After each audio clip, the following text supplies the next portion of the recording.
Ah, hit the button. Yes, I did. Anyway, camera, stay. Close enough, I think. Anyway, Inmendum video, but it's sort of an F-list video, but just, it's not in the right order. So I didn't put it over on the F-list channel. At least I'm not intending to. So related to some other stuff, somebody posted a link to some Festival of Dangerous Ideas.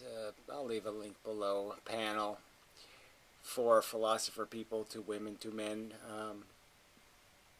dealing with a question like human existence doesn't matter. Subtitle, and what is it anyhow? I don't know if they're going to even get to that. I mean, the first 13 minutes aren't too encouraging. These people just take this word matter to mean something like, does a human being have an opinion, and any opinion is somehow a valid mattering opinion. It matters that somebody thinks something. I don't think that's true. Because somebody believes something, I think we obviously know it doesn't mean that what they believe is correct at all. An opinion is cheap. Talk is cheap. Evidence, that's something that has some meaning. So just thinking about this whole, I'd rephrase it, is it a wonderful life? Can you defend your own life? Can you defend your family? Can you defend the last 500 years of your ancestors? Can you defend humans? Can you defend sentient life? I guess I would argue that no, of course you can't, logically. That the pain outweighs the gain. And that we can understand words like, does it matter that humans exist? Matter would mean, does it have value, significance? That's what meaning is. To have meaning is to have value. To have significance is to have value. There has to be something valuable that you're referencing. And I think it's quite obvious that experience has value now. A couple of the philosophical women seemed pretty smart enough to get that one. They seem to understand that. But one of them made some argument about how it matters more what humans experience because we can ask these questions. But I would argue that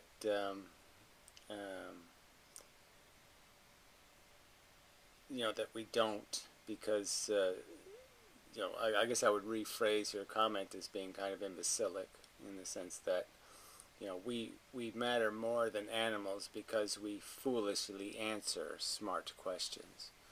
Or we stupidly answer smart questions. The fact that we can ask a smart question doesn't mean we're going to answer it smartly. And I'd just say it's almost evidence of the dumbness, that you would answer the question of our greater significance by praising us for being imbeciles in how we answer questions, serious questions, smart questions.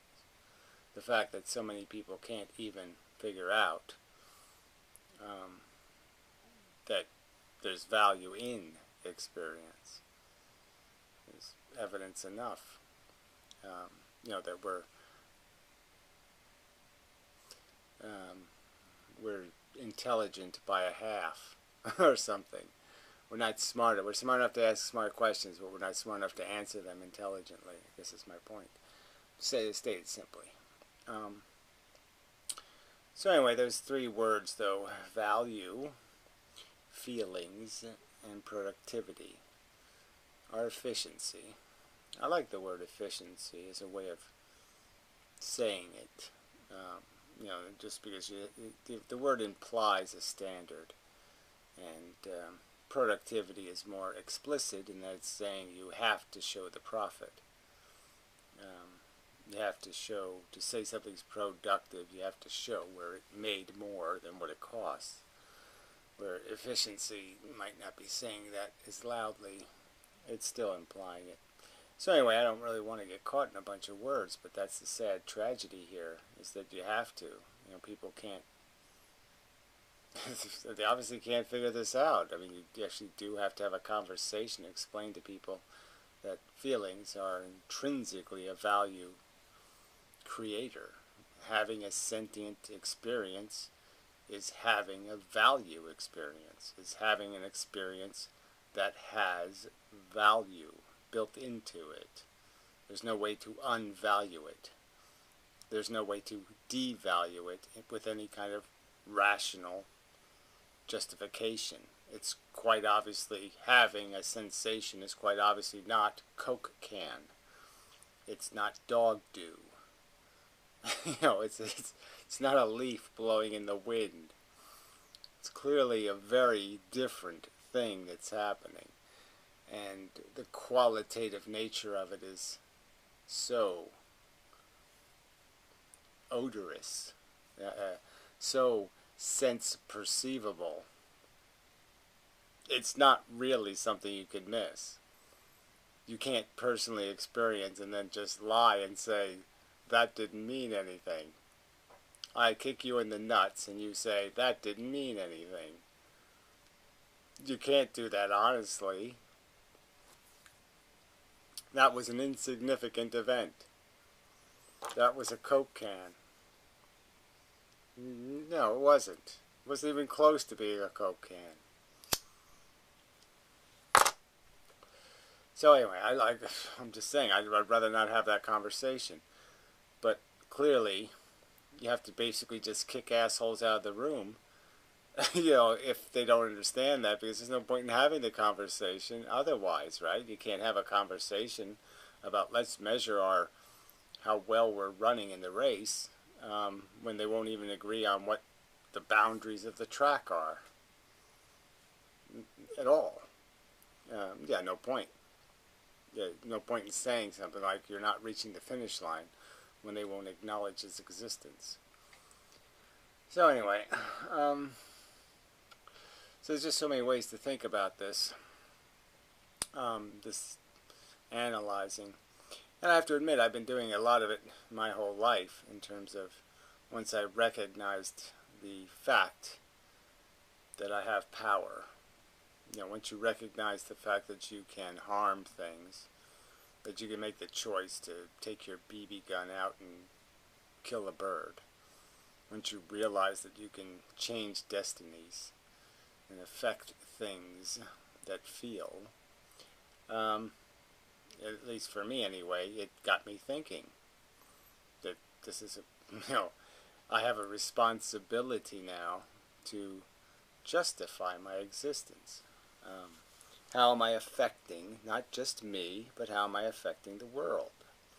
So those are the two elements, right? There's your own comfort, and then there's the impact you have on the world. And I've made many videos saying this thing, and I don't know if I get any acknowledgement of that's the truth of our existence. There's two factual, significant things happening. There's your mental states, the stream of your consciousness, and then there's the effect you're having on the other things streaming consciousness. And that's the sum of your fucking existence. How will you affect not only the things living today, or right now, but even the things living 10 years from now, or 1,000 years from now? What would be the cost, the real cost of your existence? And so even, you know, trying to assess that is difficult, I'll concede. We can't know it with any kind of certainty. We can only know it in some probabilistic way. But we can know it in that way, and we should understand it in that way. So I guess I'll start by just saying that when I analyze my own existence, and I say, okay, let me take the character out of my feelings, like why I felt something, and just take the feelings, just the sensations, and say, here, I'm going to stream those from my origin to now as a stream of sensations. And I'd say, would I impose that on something? Would I make one of those? If I had the capacity to make one and have it run, just sitting over there in the corner, not having any complex contextual thoughts, just having sensations, from puking to orgasm, whatever the range would be, pain to pleasure. As a stream of sensations, I'd say my existence has not been profitable. There's no way I would initiate the creation of my history as an existing thing, because much of my time has been spent in some sort of mental torment, in some sort of stress, in some sort of overtly painful condition, or in some sort of angst condition, or worry condition, or working condition. Even thinking is, thinking can be a pain in the ass. I've been thinking about physics for the last couple of years, and at certain points, like this current point, I'm thinking a lot, and it's work. It's tedious and irritating. It's not a pleasurable thing. It's motivating. It's compelling. But that's something like exercise or something. Sometimes that can be compelling, but sometimes it can be very unpleasant. It's not a very good comparison. It's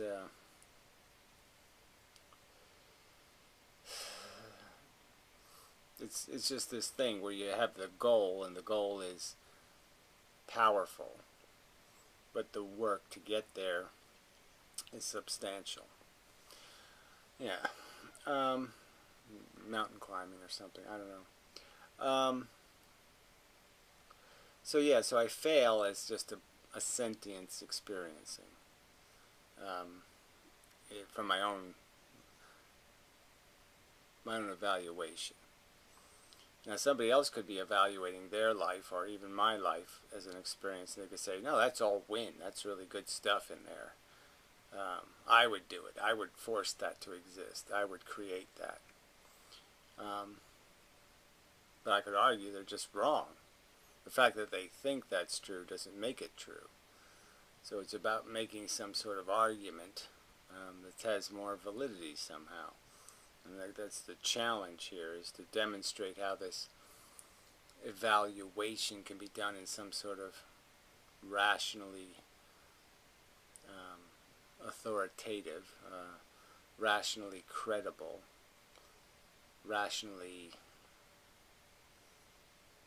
definitive way.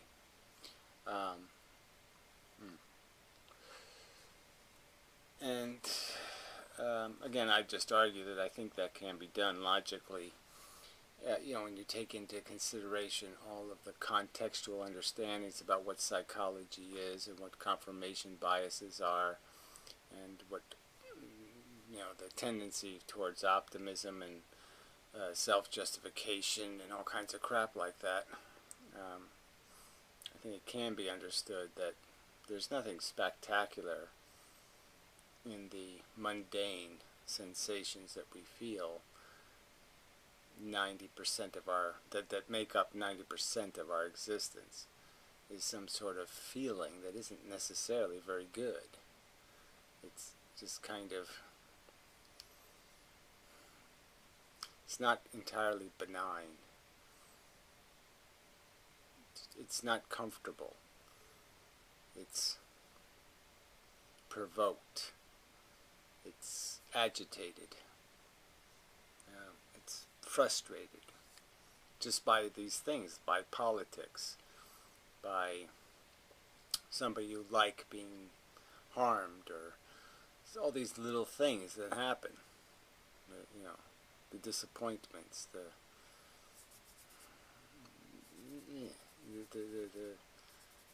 roughness, the nature of most of existence is kind of a sandpaper. You know, it might not be a knife blade, but a sandpaper over time will do the trick. It's the Chinese water torture. One little drip at a time, but it will get the job done. It will drill a hole through your brain. So this sort of relates to the immigration video. That's why I'm going to put it on the Amendum channel, because it sort of relates to this whole point of arguing about what, understanding your efficiency and understanding the value of your existence.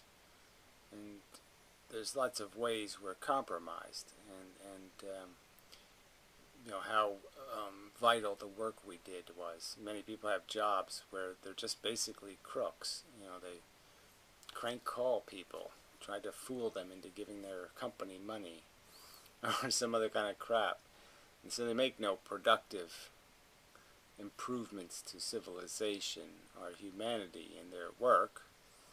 And so basically they spend their life being destructive rather than productive, even though they acquired money. So how much money you acquire isn't necessarily the definition of your productivity. There has to be some value to the work.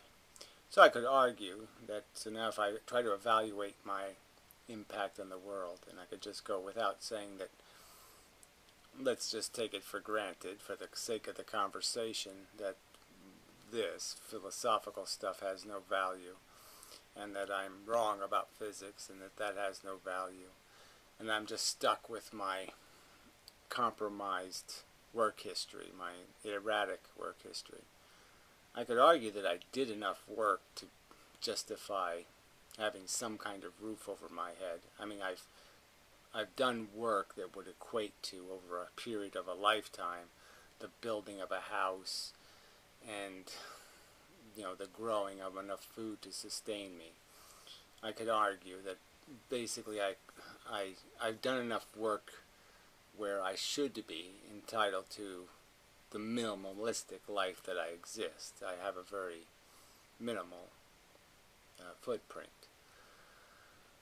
And so I'd say that even though I'm not working 8 hours a day and I'm not terribly productive, that I have been productive enough in the sense that I have done enough work. And, work of value, like fixing things. Like fixing things, making things. That's most of the work I've done for most of my life. Like I say, delivering newspapers had some value too, maybe. The other little odd jobs. I don't know how much real value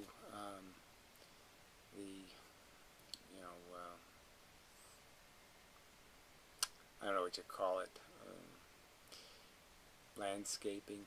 I did a couple of years of that. I mean, it's because it's just so exclusive, right? So some of that value's lost because there's only 5 people that are going to reap any benefit from it.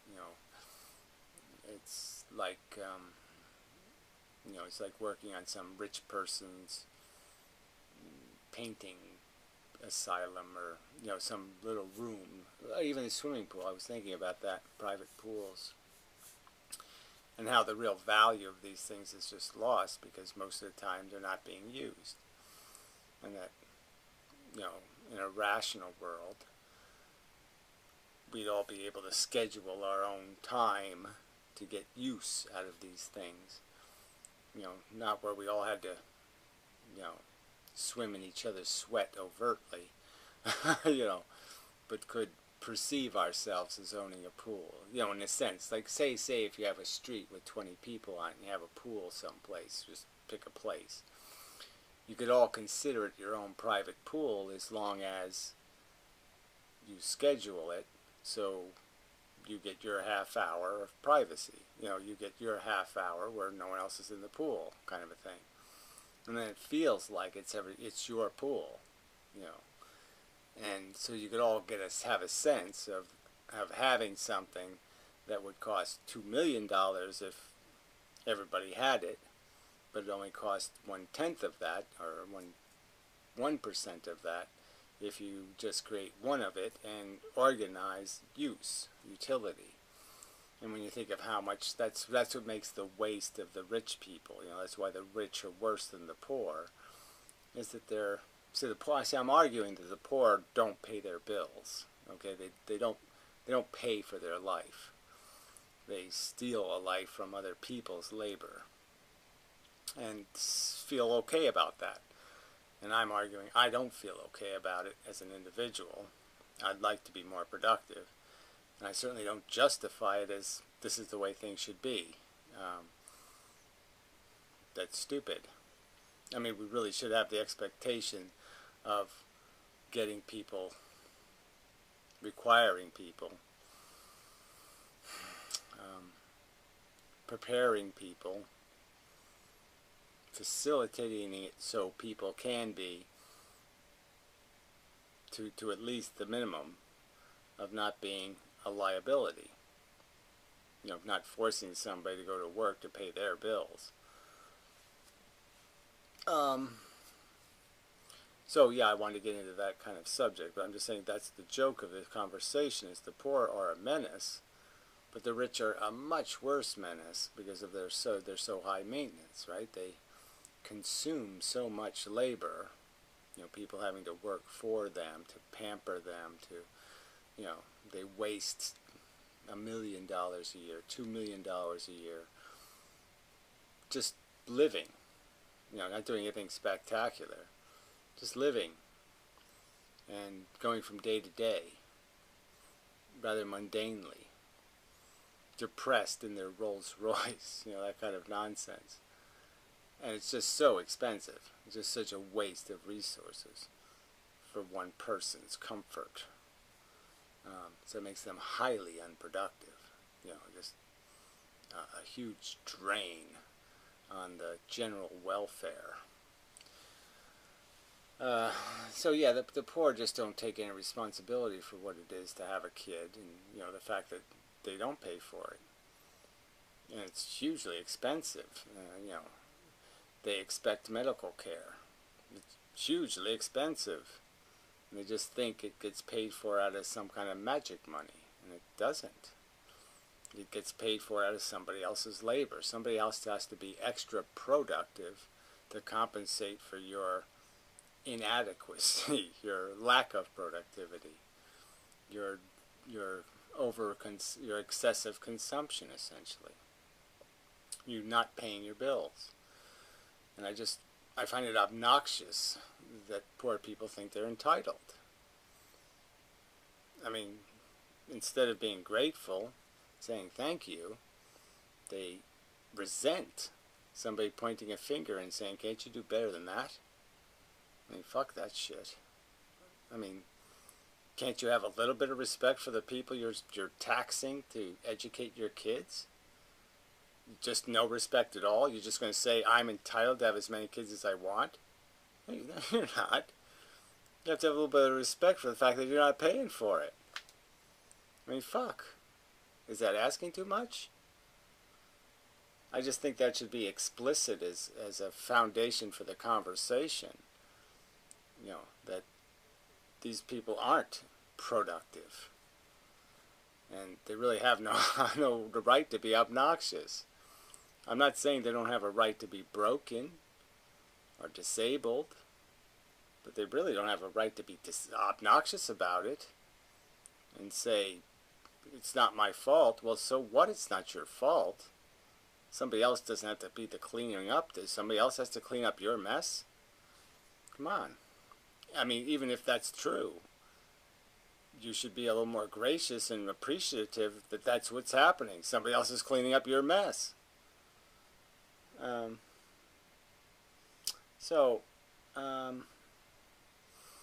Yeah. So then the conversation just goes on. You know, you go to the next level of, you know, first you're evaluating, okay, I personally am not profiting from my existence, in the sense that there's no way I would sentence a brain just to experience what I've felt, because it just hasn't been worth it. Yeah, there's some nice moments in there, but there's enough crap to say fuck it. And then you think about, as a practical fact, what it means to be a procreator, or what it means to be the product of procreation, to live, to exist. Okay, and I've made these arguments, but there's two huge things you have to consider. First, there's the humans who will not hatch correctly. So as you, as a justifying being an egg that hatched, you're justifying hatching eggs, let's just say. You think hatching eggs is a good idea. We know that hatching eggs means that somebody's going to, some of those things are going to end up in a mental hospital. Some of those things are going to live lives of horror and torment and torture. Some of them are going to die very badly. You'll be killed by horrid diseases. Are you really saying I'm worth it? You really think you're worth it? You really could just look into the eyes of some 10-year-old and say, I'm going to give you ALS plus a brain tumor. And by the time you're 25, you'll be dead in a mental hospital after you've been insane for 6 years. Where you just had constant tormenting thoughts in your brain. Because I'm worth it. I mean, I can't even imagine that scenario without it seeming ridiculous, preposterous. I would force somebody else to be tortured so I could exist? Come on. It's insane. Now, you could justify it if I was going to cure cancer. Well, now we changed the equation, because now I'm so productive that, yes, I'm worth torturing that poor person, because I'm going to eliminate the torture of 100 others. So then you can make an argument. So, and the other huge part of this is, as I've mentioned in other videos for which most people don't respond, is not only are you responsible for the risk inherent in productivity, in procreation, and creating living things, the defects of your own kind, you're responsible for the mechanism itself, the biosphere, all these animals that every day are wiped out. I mean, do you really think one mature octopus, to have one mature octopus that reaches maturity, it's okay to kill 5,000 child octopuses? I mean, just as functional a brain as the adults, just as alive, they will die and they will have sensations while doing it. 5,000 of them that may only exist a few hours or a few days and then be horribly killed. It's worth it? Would you really say that?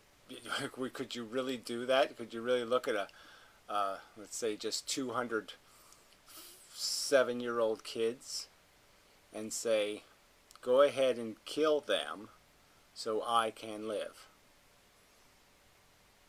Kill them not quickly, but, give them diseases, give them shit, have them eaten by crocodiles.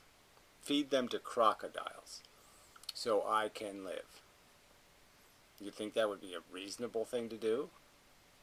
Well, that's reality. That's the bargain we've signed. That's the contract we've signed. You haven't signed some other contract. That's what you're doing every day.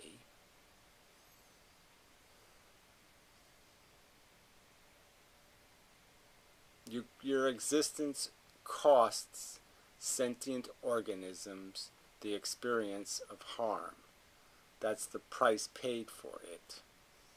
So it's not only about just you being deluded in thinking, I'm great, I feel good, I like eating and chasing. therefore it's worth it. Well, the question's not that simple. And I think that's just a pile of shit anyway, but I'm just saying I think that's a pile of shit in and of itself. Even if there wasn't any defective humans, and even if there weren't a biosphere of sentient living organisms getting ground up every day to sustain your biosphere, your comfort zone.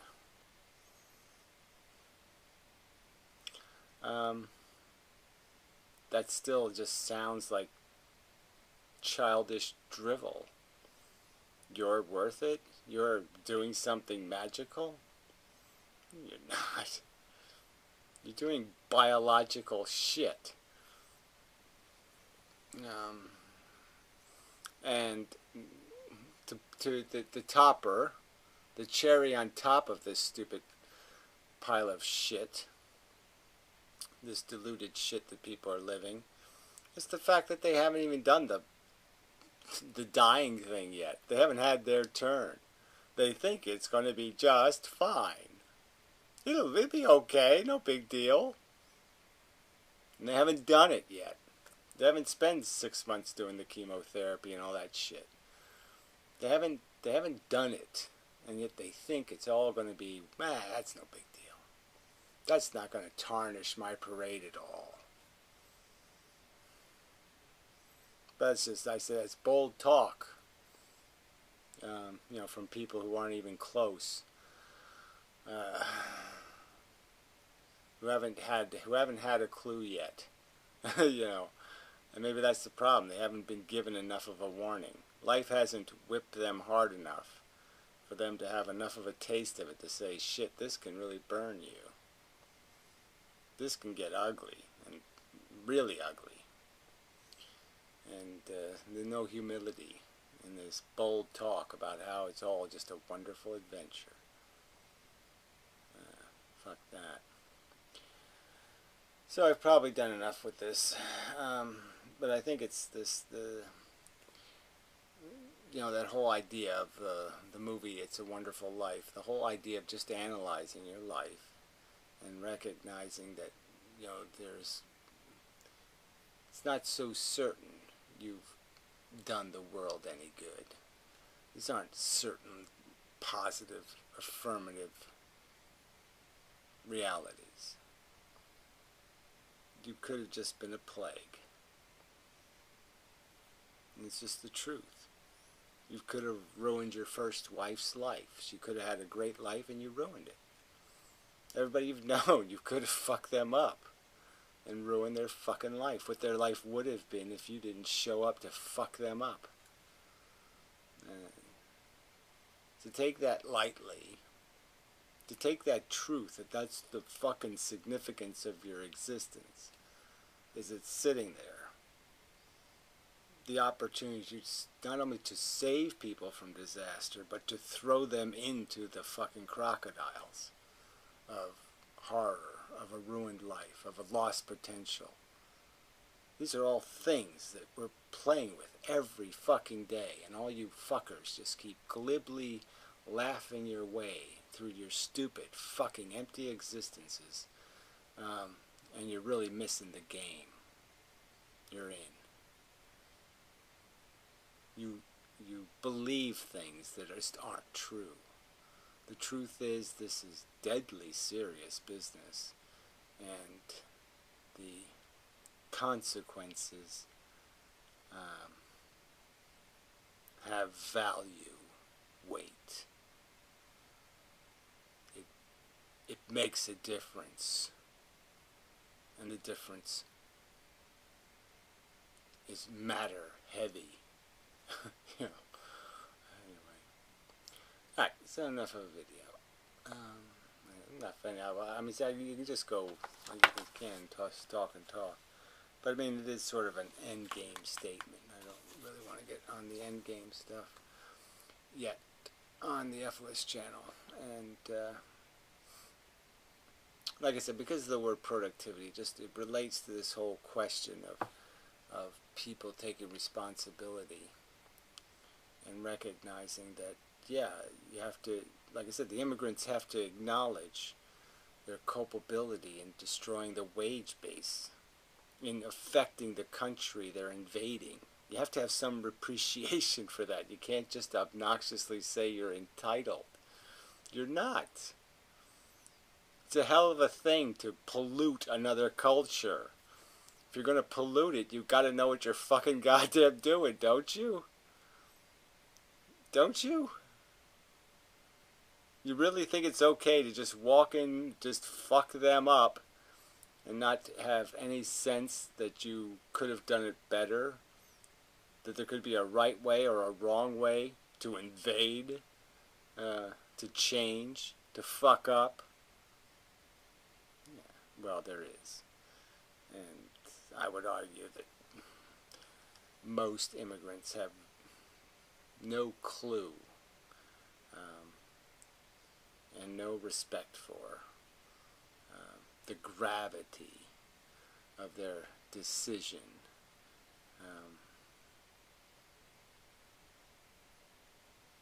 to migrate, their influence over there. Anyway, that's probably enough of this context. So yeah, we'll call it a video. Till next time. So F-list and draft science is where I hope to spend my time, but we'll see how it goes.